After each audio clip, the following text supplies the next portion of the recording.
Welcome, welcome, welcome to the Authority and Influence Summit, where top experts share their best tips and strategies for you to be an authority and an influence in your niche.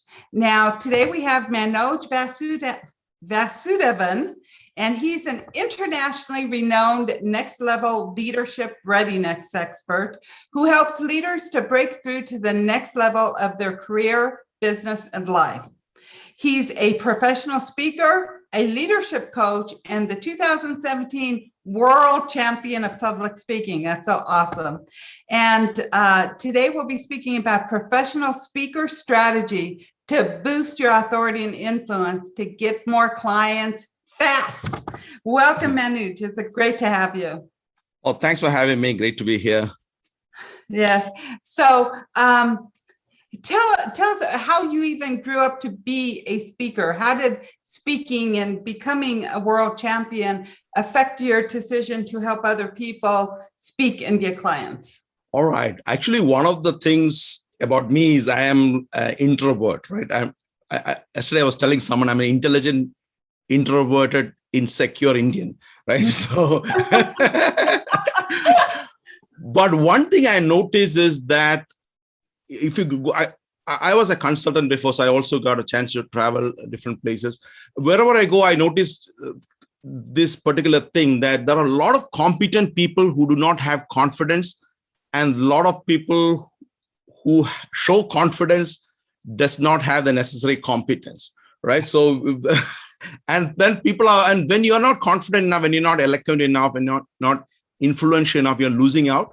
So that's what actually pushed me to even start to do speaking. Forget about professional speaking, just to start speaking. But over the period of time, I also tried every sort of speaking, like being a master of ceremony, doing stand-up comedy, doing professional speaking. Then also, when I want to write a book, I also noticed one thing: you can write a book, but you can't sell a book unless you speak about it. That's why the best authors, best-selling authors, are usually good speakers too. So you have to speak as well. So it was also an idea to write a book sometime. I had written books as well. So the idea was to learn the essentials of getting a message across, so that you prosper in your career, business, and life. And as you probably know, Cindy, speaking is the best strategy to market any business. Yes. In fact, I was telling someone yesterday, Elon Musk, Richard Branson, they are entrepreneurs, billionaires.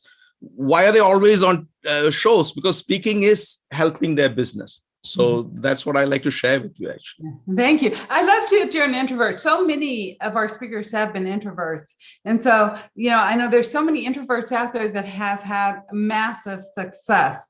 So don't hide behind being an introvert. Look at all these introverts that have succeeded. Even Bob Proctor is an introvert, and a lot of people don't realize that. And he's like huge. Some people think that being an extrovert is easy, but being an extrovert, speaking from experience, has its own problems, because we seem to overshare and overthink and talk about anything, and talk about why the sky's blue. And as my brother used to tell me when I was little, he used to go, if a dog shit on the corner and Cindy seen it, everybody in town would know by the end of the day. That's great. But it wasn't helping me in my business. So extroverts have to learn to tone down. And sometimes, I'm always in awe of the introverts, because you have this quiet presence that just speaks volumes. So thank you for sharing that. It's interesting. Just one case in point, when you said, once I was speaking in Australia, a lady comes to me and said, her husband and the husband's brother, one of them was an introvert, and he doesn't speak to anybody, but he delivered a great wedding toast, right? Mm-hmm. And the extrovert actually had a fear of speaking. So I personally believe introverts can become great speakers because you think and speak. Doesn't mean that extroverts are bad speakers, right? But actually introverts, in my experience, coaching people around the world, they do really well. Yes, yes. I think the big thing is extroverts, they have to tone it down, and introverts just have this quiet presence that commands attention. Oh, that's a great perspective. But I've just learned so much about introverts being a coach and interviewing so many of you.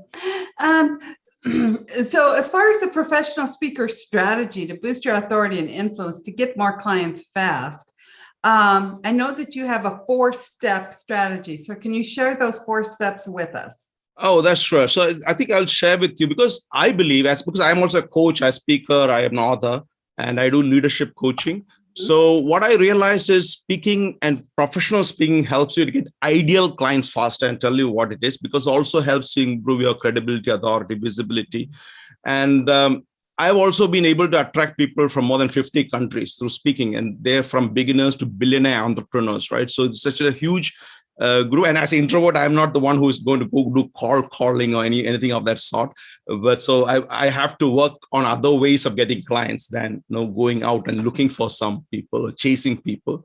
So if those of you in the call, if you're a coach or consultant, here is my promise: you can get more clients by creating one professional keynote on your topic. And if you're an author, as I said before, if you speak on the topic, you will gain more clarity, and you should write your book only after you start speaking about your topic, and tell you why. So if Cindy, if you'll allow me to share my screen, I'll just share with you you should be able to right now. Okay, sure. So my first point is your keynote is your key. All right. So this is the essential part, keynote being your keynote speech. So I'll break it down. So first idea is you craft a 40-minute professional keynote on your topic that someone can invite you to speak. I'll tell you how to do that. So those of you who do not have a topic, you need to work on finding your topic. And if you're struggling to find your topic, I'll suggest 2 things you do. One is you look at a problem you're solving and speak about that, your solution for that problem. Or if there's a topic you're really passionate about, you become someone who speaks about a topic. So I say you're either a problem solver or a passion chaser, right? So you find out a topic and develop. And some people are totally clueless about the topic. Then I suggest you look at what others are doing, look at speakers bureaus, what are the prominent topics, what are others speaking on, and pick something that resonates with you. Yeah. And if you have nothing to speak about something, right? Start somewhere. And that's how we go ahead. And so next is once you and the reason for a 40-minute professional keynote is that's typically the amount of time you get to speak in a conference, speak in an event, and that's a standard duration. And so what you need to do is meet the FUNDA. I'll explain what's the FUNDA in a couple of minutes. FUNDA being the objective of your speech, the fundamentals of your speech. The next step is to get on stage where your audience hangs out or your target audience hangs out.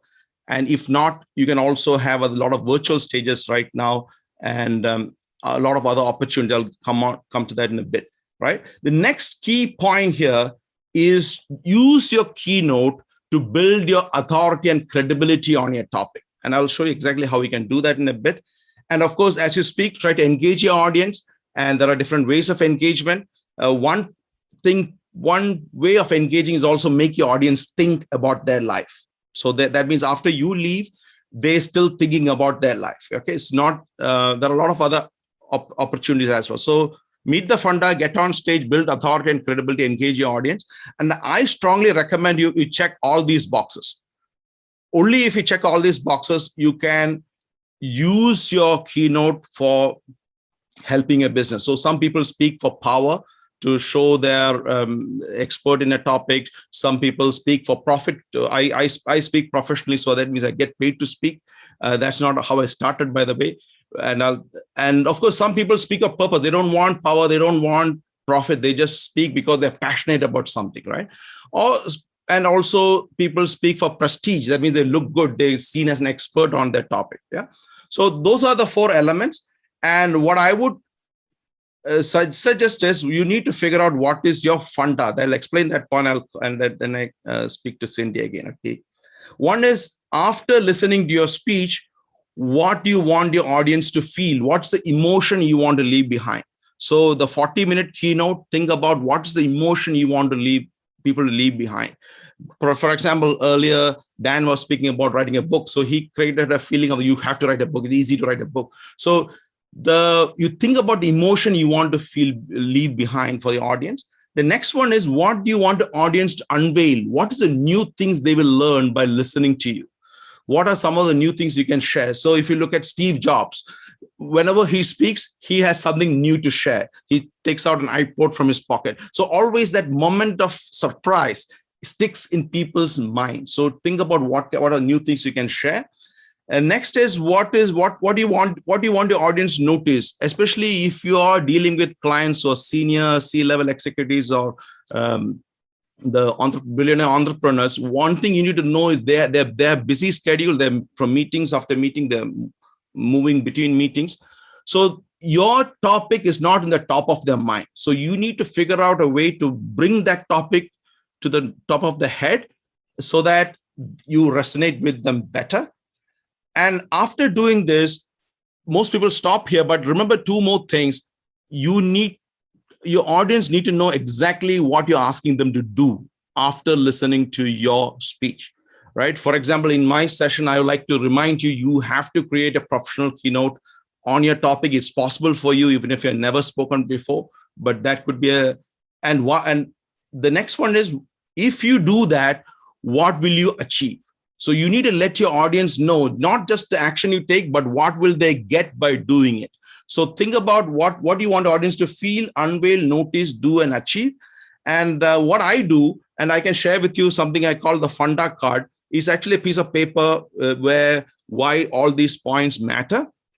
And what I do is, once you, and I think we'll share it in the freebie with this session, okay? So what you do is you prepare the FUNDA Card, and whatever you say, show, or do during your presentation should be 100% aligned with your FUNDA. You will not say anything else. You have to be very focused. So one of the things I do is I print out the FUNDA Card, and I teach my students when I run the professional speaking program to print out the FUNDA Card and don't say anything outside it. That makes your speech very laser focused.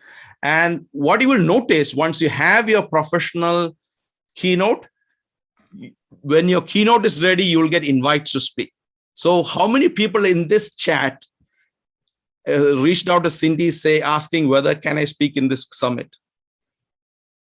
Has anyone done that? I'm just curious. So, but if you really have a keynote ready, you will be more willing to say yes to speaking requests. You will spot requests, and people are more likely to call you.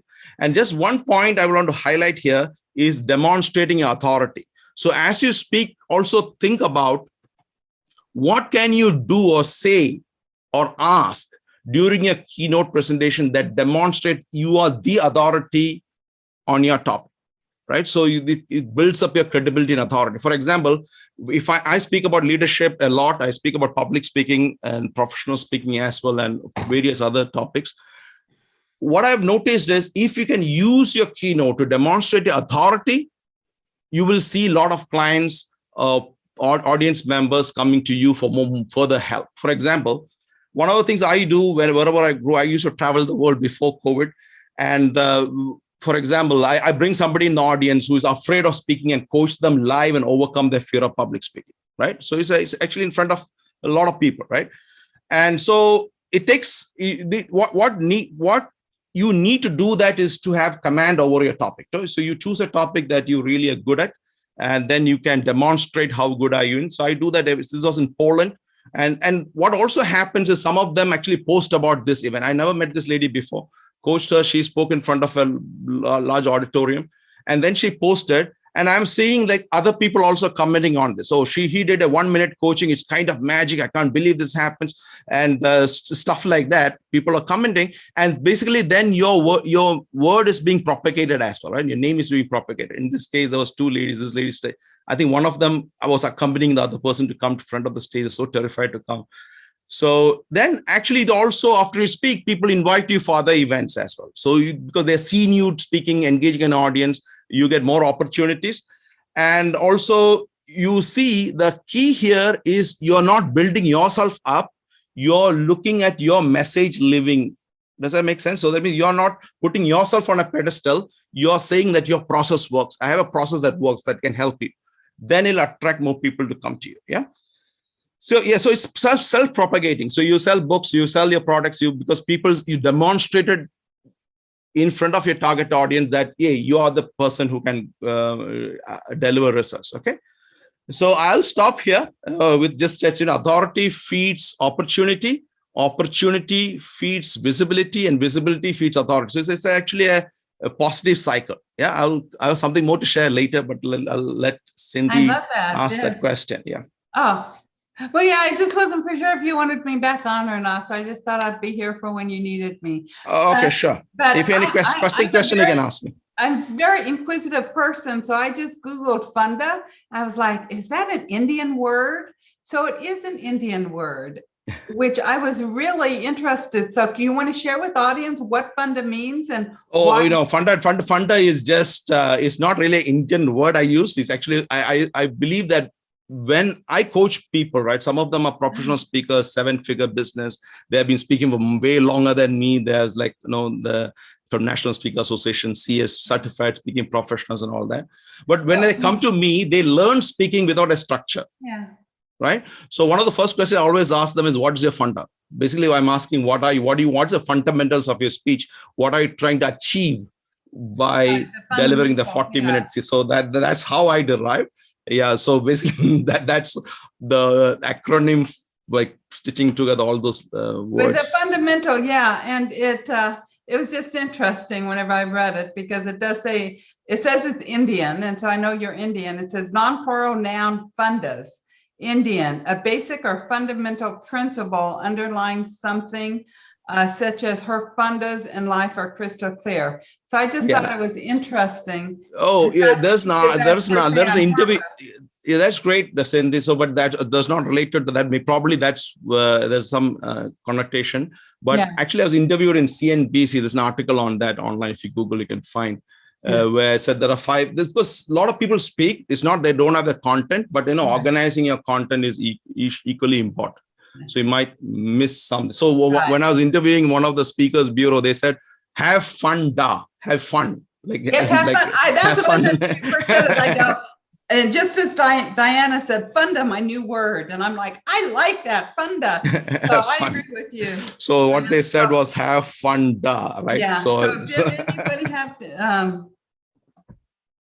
Tanya asked, how do you give a good presentation when you have to use your notes? Okay. So one of the things we have to remember is you need to learn how to speak without notes or slides. Okay. I use the slide just now because I want some no pictures to show and images to show. What I would strongly recommend is you learn, and this is possible by learning what I call narrative structures, right? I teach people 8 different narrative structures. That means in different context, you use a different structure so you get your point across. So because what happens is, so I have spoken in front of 20,000 people, right? There's no way I can be reading from notes in front of 20,000 people, right? I mean, I lose credibility. So what I focus, and again, I like to answer this question, Tanya's question, focus on progression, not perfection. So allow yourself to make some mistakes. I'm pretty sure I made some mistake. I usually make pronunciation error, grammar mistakes. Doesn't matter. Doesn't stop me from getting clients or getting paid to speak. And in fact, the one use of having a keynote is that you can actually share your full keynote online. I'm telling you, full keynote. If you have 40-minute record, the entire thing post online. There has been few elements in it, right? You need to have image of audience enjoying your keynote, you're interacting with the audience. There should be something that is connecting. Because what has happened for me, when I invited to speak once, there was a guy overseas. I live in Singapore, by the way. I was invited to the Middle East to deliver a keynote for a CEO conference. And he said, okay, he pays full fees, the flight ticket, hotel, everything. And I said, what do you want me to speak about? No, I saw one of your speeches on YouTube, just deliver the exact same speech. And it might be shocking, right? Why can't you watch my speech on YouTube? But that's not why they're inviting you for. When you share your entire keynote, people know what you can deliver. Mm-hmm. And the other benefit is I can share with you some speeches where when I was delivering the speech in the audience, there are only 200 people. But when it's put on YouTube, 2,000 times more views, 5,000 times more views, right? Because it's actually, and YouTube is not social media. Do people understand this? YouTube is not social media. YouTube is a search engine. The moment you search something on Google, Google shows YouTube links first, then the text, right? So you figure out, and it's evergreen. You'll always be, so if you post something on Facebook, the feed, what you post goes down the feed, but YouTube, it can always be there, right? Or when somebody searches for that. So that's how we amplify it as well. Yes, Cindy, yes. Okay, very good. So if you want to go ahead and start sharing again, and just let me know when okay, sure. Come back on. Yeah, so Alexander asked, do you have a course on this? Actually, I coach on this topic called Professional Speaking Program. You can take a look, professionalspeakingprogram.com. There are a lot of free resources as well. And I'll share with you some videos as well. And Cindy will also share something. Okay. So, okay, this is something I wanted to highlight. Okay. Sometimes when you are speaking, you'll also look for opportunities where get maximum visibility. Okay. So you probably remember 2017. This is not, I'm not trying to get into politics, but 2017, there was this summit between the US president and the North Korean president. And I had an opinion to share about it, okay? And I'm looking at it and say, oh, this is an event everybody's watching. It was very, very prominent. It was on BBC, CNN, everywhere. So I said, I want to share something about this, right? So I could get on BBC in this case and speak about this summit, right? I'm not a politician, but I had an opinion. So what I would like to highlight here is that when you are thinking about your topic, when you develop expertise on your topic, look for places where you can share your opinion, right? And there are people who want to hear from experts like you on your topic. So one thing you could consider in where you live, think about getting on a radio channel or a TV channel or on podcast, offer your services, offer your availability, tell people, like what I earlier said, when Cindy, you got the invite for the summit. Once you have a keynote ready or you have a clarity on your topic, what you do is you offer, say, I would like to speak at your event. They may say no, they might say yes. At least once you have clarity on your topic, you're more confident to do that, right? But this I just shared with you, not that you should try to get on BBC. By all means, you should, but this can be a big target for many people, right? I'm not saying it was easy. It was a very high pressure environment, light, camera, action, global telecast, live telecast. But imagine if I want to put an ad on BBC for 10 seconds, it costs probably $1 million, right? So you look for opportunities where you can share your perspectives, and you will realize that there are people who want to hear your opinion on your topic because you are the expert on your topic. Yeah. So this I'll keep it as a closing point, Turkey versus Peacock, but I'll look for any questions you guys have, and I will be happy to answer that. So let me look at the chat, or Miss Cindy can ask me a question. Yes, I can see if there's So Alexander says about structure. Yes, actually the structure helps you to remember. So you're remembering a structure, and you're taking your key points. And actually you could do a very simple keynote by looking at your top 5 opinions on your topic, whichever your topic is, like top 5 opinions or common pain points your target audience has about your topic. And basic things you could do is just ask the questions yourself, answer it yourself. Ladies and gentlemen, these are the 5 questions people always ask me. Number 1, and this is what I will do. Number 2, this is what I will do. Number 3, there are a lot of different ways. Of course, if you have a bit more structured, you can, and it's also expandable, right? It can be 40 minutes, can be 90 minutes. I think somebody else said focus on what versus what. And Sandra said focus on progression, not perfection. Was that from this one? And then that's what lady asked what a keynote is. That's a great question. Oh, that's a great question. So this terminology is used very loosely, but typically when you say keynote, if you look at a conference, right? I'm looking at live conference these days, a lot of online conferences. There will be someone who is considered as a highlighted speaker, right? It could be an opening speaker, it could be a closing speaker, the speaker right after lunch. These are the key speakers. So now every speaker calls them as keynote speaker, but the real keynote is the main speaker for the event who starts a conference, ends the conference before lunch and after lunch. So there are four spots in a day. Or they could be the highlight of that event. The event was sold under their name, right? So typically those sessions are 40 minutes. And one more question I do get is, oh, what qualifies me to be a keynote speaker, right? So there are a lot of people ask me, what qualifies me to keynote speaker? See, again, that's one of the reasons I earlier said focus on progression, not perfection. You see, when I get invited to the conference, I was invited to a conference with a lot of billionaires in the audience, okay? And I'm speaking on leadership. And these guys are way more richer than me, way more experienced than me. And I'm the opening keynote speaker. So now the question is, what qualifies me to speak in front of them? Because I've not done a $1 billion business. I'm not like have that kind of experience. But I have experience coaching leaders. I've experienced being a leader myself. I've experienced learning, researching, experimenting. And so basically what I am sharing is my perspective on the topic. So I'm not saying I'm better than you.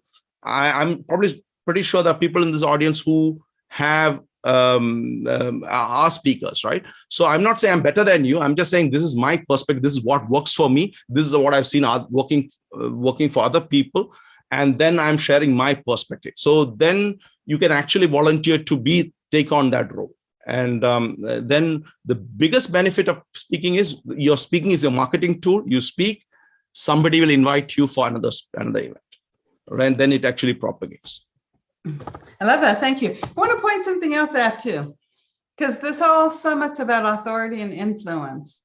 And everybody, a lot of the speakers been asked, how do I contact you? And I just noticed, I don't know how many of you guys noticed, but Manoj is definitely the only speaker that's done this. He has his website next to his name. So whenever you're looking at him, you automatically know how to find him and where to do. So he's portraying like, hey, I'm an expert. This is authority. And it's all about the authority and influence, where he's showing you right away where to go to contact him. And so I think that's really cool. So I wanted to point that out. So thank you, Manoj.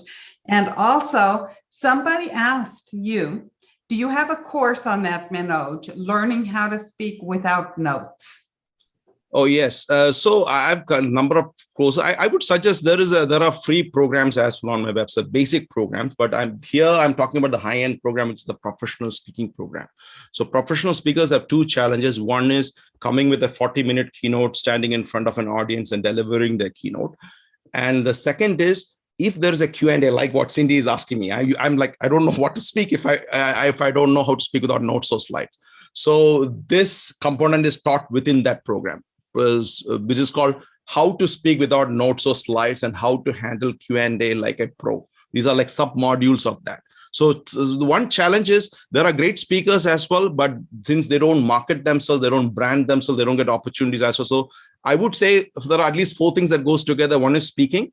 Second is branding, marketing, and also storytelling, which is essential element of speaking, telling stories. So, and this could be small stories that drive home your point. Like when I said I was invited for overseas to deliver a speech that I shared on YouTube.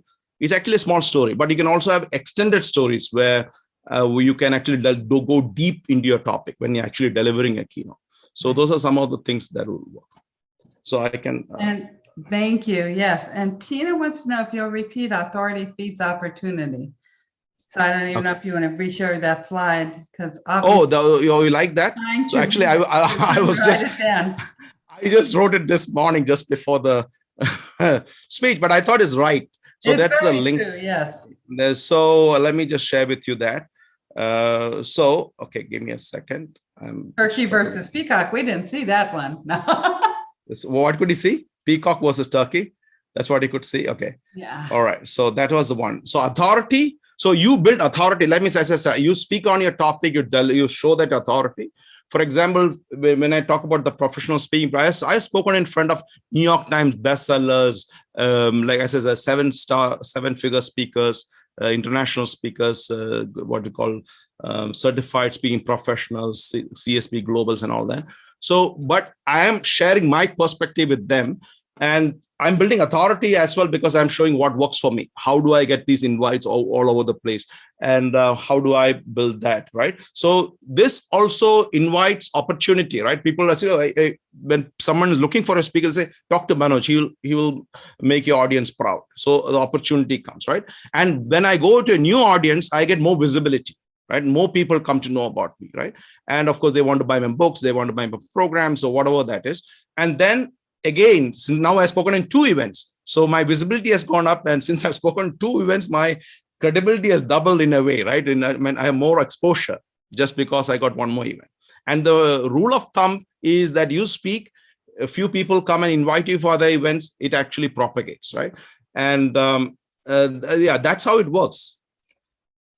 I love it. Thank you. Now, I know, Manoj, you have a gift for everyone. So it's Scale Your Visibility, Authority, and Client Getting Ability Through Professional Speaking. So Amy can go ahead and put that. You can stop sharing your screen if you would. So, and Amy can go ahead and share the URL for that. But can you tell them what the Scale Your Visibility, Authority? So this was a event. It's actually a live event with me, 2 hours, 1 hour I'm sharing, going more deeper, and 1 hour on any Q&A. And this actually doing for one of our JV partners. I'm doing this event. So this is actually a live session where you can attend, where, if you want like to go deeper on these topics, that will be great. And I will show you how others are doing it, like how other people are doing it. And for example, if you know Seth Godin, right? Seth Godin is an expert on marketing.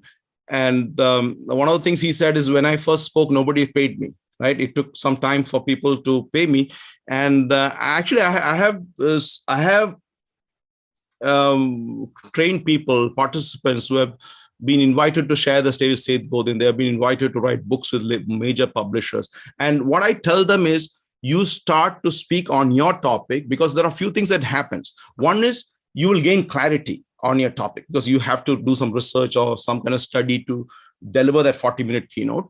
The second is you will understand the pain points of your audience, because after you deliver your speech, people will ask you questions like the questions you guys are asking, right? Once that happens, you get clarity. And for me, my suggestion, maybe I'm going a bit off track, but I would say you speak first before you write a book. All my books I wrote is after somebody asked me, hey, where can I buy a book on this topic? I have not written a book and wondered how to sell it.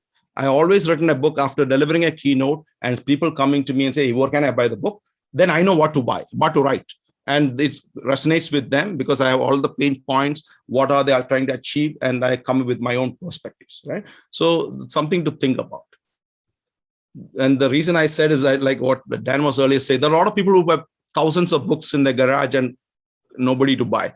If you can avoid that by actually speaking on the topic, creating a demand, then you prepare them.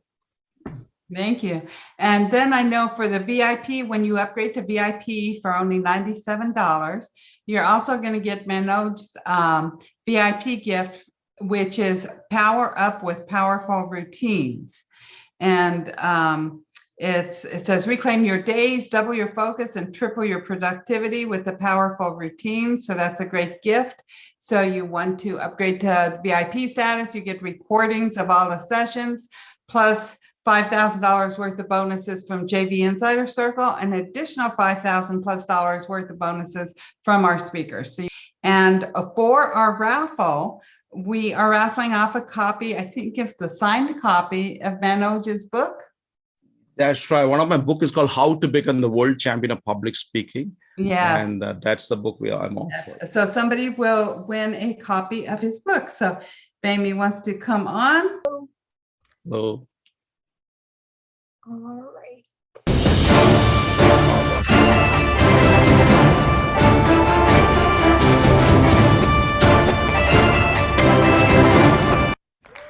Paula, are you here, Paula? Hey, Paula! Hey. So this is the book. This is the book. I hope it's showing the right way, and I will ship it to your address. And Cindy can send me the address, right? Yes, yes. And you'll sign it too for her, right? Sure, that's absolutely. Yeah, that's the one. To Paula from Manoj. Manoj, did you have any other last words for anybody, for us? So, so 2 things. One is your keynote is your key. Trust me, I've coached people around the world. If you want to be not an expert on a topic, you need to deliver that keynote. I know people do everything else except this because they think it's a major step for them. You can get it done in a very short period of time, but the idea behind that is once you do that, you gain clarity, you can attract clients. And I personally attracted billionaire entrepreneurs, people around the world. And some of them I've never met personally over Zoom and all that, right? And I'll ask them, where do you find me? Oh, I saw your speech. Always the case. Some people don't even know where you met. So I strongly recommend. I know a lot of people are hiding. I used to hide for decades before I started speaking. As I said, once you speak up, you command the audience, you attract opportunities. You can also serve more people around the world. And just one second thing I like to highlight was the turkey versus the peacock slide. I wanted to just highlight. So what's the difference of turkey and a peacock? Peacocks are pretty. Peacocks are pretty. Okay. So there's a turkey. I took it from this is a turkey. Mm-hmm. Okay. And that's a peacock. Yes. Now, if the peacock doesn't spread its feathers, it looks pretty much like a turkey. Mm-hmm. So this doesn't differentiate in turkey. So if you do not expand your visibility, if you're not willing to show up where your audience shows up, or because they want to learn from you, when somebody searches on your topic, you show up sharing your message, you will notice that more people come to you. You don't have to call. You don't have to do a lot of that kind of work, which some of you might be avoiding, like me. So that can bring you more opportunities. So think about it, reflect on this, look about adopting this. I'm 100% sure this will work. And with that, I would say your keynote is your key. I love that. Thank you very much. And thank you for being our guest today. It's been a pleasure. And I hope you have a wonderful, great rest of your day. Thanks, Cindy. Thanks, everyone. Bye-bye.